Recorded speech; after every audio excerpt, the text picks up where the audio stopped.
আজ বানাবো তেলাপিয়া মাছের দুই ধরনের রেসিপি। দুটোই কিন্তু খেতে খুব সুন্দর হয়। ছবি দেখে বুঝতে পাচ্ছেন এটা প্রথম মাছ আর এটা হচ্ছে দ্বিতীয়।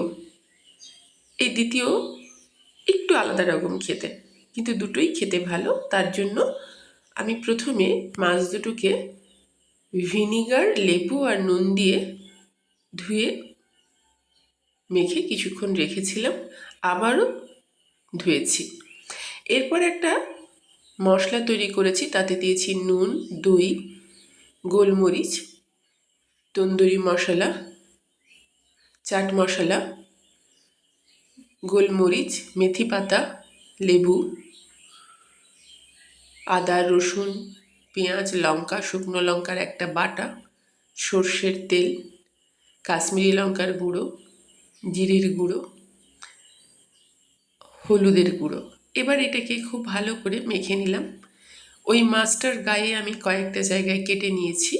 এবার গায়ে খুব ভালো করে মাছটাকে আমি পুরো মশলাটা মাখিয়ে নিলাম। এপিট ওপিট করে পুরো মশলাটাই মাখিয়ে নিতে হবে।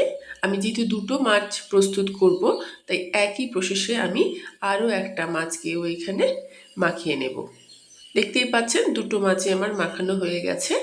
এবার আমি কড়াইয়ের মধ্যে সর্ষের তেল দিয়ে সামান্য আদা, পেঁয়াজ, রসুন আর লঙ্কার একটা বাটা এতে দিয়ে নিলাম। এই বাটাটাকে আমি এখানে পুরো মশলার মতো কষাবো না, জাস্ট হালকা ভাজা হবে, ততক্ষণ অবধি আমি অপেক্ষা করব। এখানটাতে যদি চাইলে আপনারা যে যতটা ঝাল খান সেই হিসেবে একটু ঝালটা দিয়ে নেবেন। আমি এই মশলার উপরেই মাছটাকে তুলে দিলাম। এবার মাছটাকে দেওয়ার পর খুব ভালো করে মশলাটা তার গায়ে আমি আবার মাখিয়ে দিচ্ছি, যেখানে যেখানে বাকি আছে সেখানে সেখানে। এবার মাছটাকে ঢাকা দিয়ে বেশ খানিকক্ষণ রান্না করব। রান্না করার পরে একবার আমি মাছটাকে উল্টে নেওয়ার চেষ্টা করব, নিচটাকে দেখে নেব হয়েছে কি না। হয়েছে যদি মনে হয়, আমার এখন দেখে মনে হলো যেমন মাছের নিচটা হয়ে গেছে, তাই এটাকে আমি আরেকবার উল্টে দিলাম। উল্টে নেওয়ার পর এইভাবে উল্টে পাল্টে আমি বেশ কয়েকবার ভাজলেই দেখতে পাবো মাছের রঙটা অনেকটা পরিবর্তন হয়ে গেছে। তখন দিয়ে নেব এতে সামান্য পরিমাণে সয়া সস। সয়া সসটা দেওয়া জাস্ট একটা ধোঁয়া মতো গন্ধ আসার জন্য।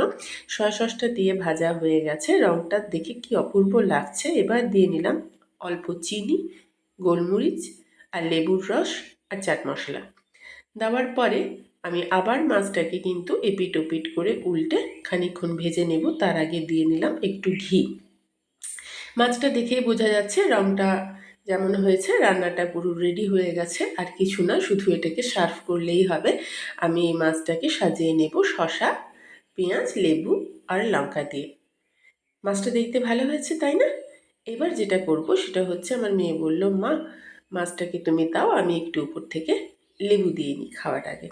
এই একই এতে আর একটা রান্না ময়দার মধ্যে দিলাম পিৎজা টপিং, গোলমরিচ, নুন। তারপরে মাছটাকে ভালো করে ময়দার সাথে মেখে নেব, যেটুকু মশলা আছে উপরে দিয়ে নেব। এখানে একটা কথা বলে রাখি, এটা শুধু ময়দা না, ময়দা, অ্যারারুট আর কর্নফ্লাওয়ারের মিশ্রণ। নুনের পরিমাণটা ঠিক দেখে নেবেন। কড়াইতে তেল দিয়ে আমি মাছটাকে এখানে বসিয়ে নিলাম। এবার মাছটাকে আলতো হাতে উল্টে দিচ্ছি ওপিটটা হয়ে যাওয়ার পরে। এই মাছটাও কিন্তু দেখতে সুন্দর হয়েছে, দেখে বুঝতে পারছেন আপনারা নিশ্চয়ই। মাছটা কিন্তু ভাজা প্রায় হয়ে এসেছে, রঙটা দেখে বোঝা যাচ্ছে। তো এই মাছের রান্নাতে মাছটা ভাজা হয়ে গেলেই কিন্তু রান্নাটা শেষ নয়, আরও খানিকটা রান্না রয়ে যাচ্ছে। কি না, সেই কড়াইতে মাছটা তুলে নেওয়ার পরে আমি দিলাম বেশ খানিকটা বাটার। বাটার দেওয়ার পরে কয়েকটা রসুন এখানে গ্রেট করে আমি দিয়ে নেব। একটু অন্যরকম টেস্ট আনার জন্য দিলাম কয়েকটা শুকনো লঙ্কা আর ময়দা সামান্য জলে গুলে তার মধ্যে দিয়ে দিলাম, আর দিলাম গোলমরিচের গুঁড়ো, চাট মশলা। এবার এটাকে মশলাটাকে ভালো করে কষিয়ে নেব। নুনটা আমি দেখে নিলাম। এবার কয়েকটা পিৎজা টপিং, অরিগ্যানো আর পেরি পেরি এর মধ্যে আমি দিয়ে নেব। এই যে মশলাটা কষানো হলো, এই মশলাটার মধ্যেই মাছটাকে দিয়ে মাছটাকে এপিট ওপিট করে পুরো গায়ে মশলাটাকে মাখিয়ে নিতে হবে। ঠিক একইভাবে আমি মশলাটা তুলে তুলে মাছের উপরের গায়ে দিয়ে দিলাম। এইভাবে পুরো মাছে মশলাটা আমি মেখে নিলাম। এই মাছও তার রং ফিরে পেয়েছে, দেখতে এটাও কিন্তু খুব সুন্দর হয়েছে। দুটো রান্নাই খেতে কিন্তু খুব সুন্দর, বিকেলের টিফিনের জন্য করতে পারেন, ভালো লাগবে অবশ্যই, কথা দিলাম। এবার মাছটাকে আমি কি করব, তুলে নিয়ে একটা প্লেটে সার্ভ করব। মাছটা কিন্তু পুরো রেডি, শসা, পেঁয়াজ আর টমেটো দিয়ে মাছটাকে আমি পরিবেশন করলাম। মাছটা দেখতেও কিন্তু যেমন সুন্দর, মাছটা খেতেও তেমন সুন্দর। তেলাপিয়া মাছের দুটো রেসিপি এখানে রেডি।